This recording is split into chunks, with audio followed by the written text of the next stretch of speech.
સાવરણી એ માત્ર ઘરની સફાઈ કરવાનું એક સાધન નથી, પરંતુ તે ભારતીય સંસ્કૃતિ, ઇતિહાસ અને પરંપરાઓ સાથે ઊંડો સંબંધ ધરાવે છે.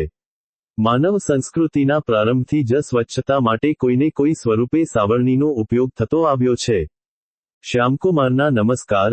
આજના વિડીયોમાં આપનું સ્વાગત છે. તો ચાલો આજે પણ મેળવીએ નવી જાણકારી, પણ ચેનલને સબસ્ક્રાઇબ કરવાનું ભૂલતા નહીં.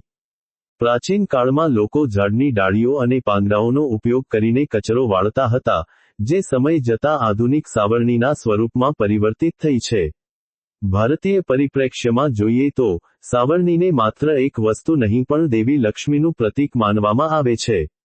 શાસ્ત્રો અનુસાર, જે ઘરમાં સાવરણીનો આદર કરવામાં આવે છે અને તેને યોગ્ય સ્થાને રાખવામાં આવે છે, ત્યાં સુખ, શાંતિ અને સમૃદ્ધિનો વાસ રહે છે. સાવરણીના પ્રકારો અને બનાવટમાં પણ વિવિધતા જોવા મળે છે. ભારતમાં મુખ્યત્વે બે પ્રકારની સાવરણી વપરાય છે. એક ખજૂર કે નાળિયેરી ના પાનમાંથી બનતી સાવરણી, જેનો ઉપયોગ ઘરની બહારના ભાગમાં કે ખરબચડી સપાટી સાફ કરવા થાય છે, અને બીજી, ફૂલ સાવરણી, જે નરમ ઘાસમાંથી બને છે અને ઘરની અંદરના લીસા ભોંયતળિયા માટે વપરાય છે.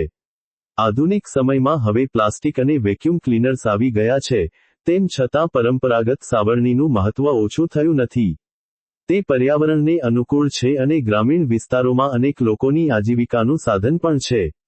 વિશ્વભરની લોકકથાઓમાં પણ સાવરણીનું સ્થાન અનોખું છે.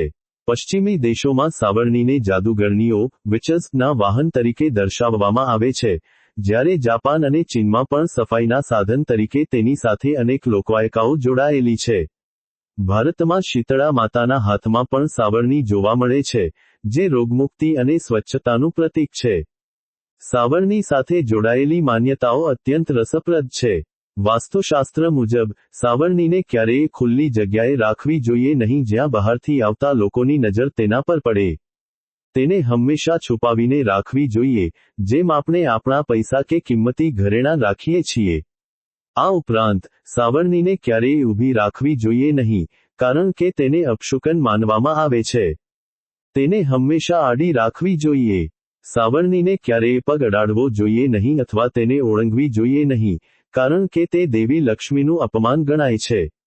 જો ભૂલથી પગ લાગી જાય, તો તેને હાથ વડે સ્પર્શ કરીને માફી માંગવાની પરંપરા છે. એવું માનવામાં આવે છે કે સૂર્યાસ્ત પછી ક્યારેય ઘરમાં કચરો વાળવો જોઈએ નહીં. માન્યતા છે કે સાંજના સમયે સફાઈ કરવાથી ઘરની સકારાત્મક ઉર્જા અને લક્ષ્મી બહાર નીકળી જાય છે. જો કોઈ અનિવાર્ય કારણોસર સાંજે સફાઈ કરવી પડે, તો તે કચરાને ઘરની બહાર ફેંકવાને બદલે એક ખૂણામાં ભેગો કરી રાખવો જોઈએ અને સવારે ફેંકવો જોઈએ. તેવી જ રીતે, નવી સાવરણી ખરીદવા માટે શનિવારનો દિવસ સૌથી ઉત્તમ માનવામાં આવે છે. આમ, સાવરણી એ શારીરિક ગંદકી દૂર કરવાની સાથે સાથે નકારાત્મકતાને પણ દૂર કરવાનું કામ કરે છે. તે આપણને શીખવે છે કે ગમે તેટલી નાની વસ્તુ હોય, જો તે ઉપયોગી હોય તો તેનું સન્માન કરવું જોઈએ.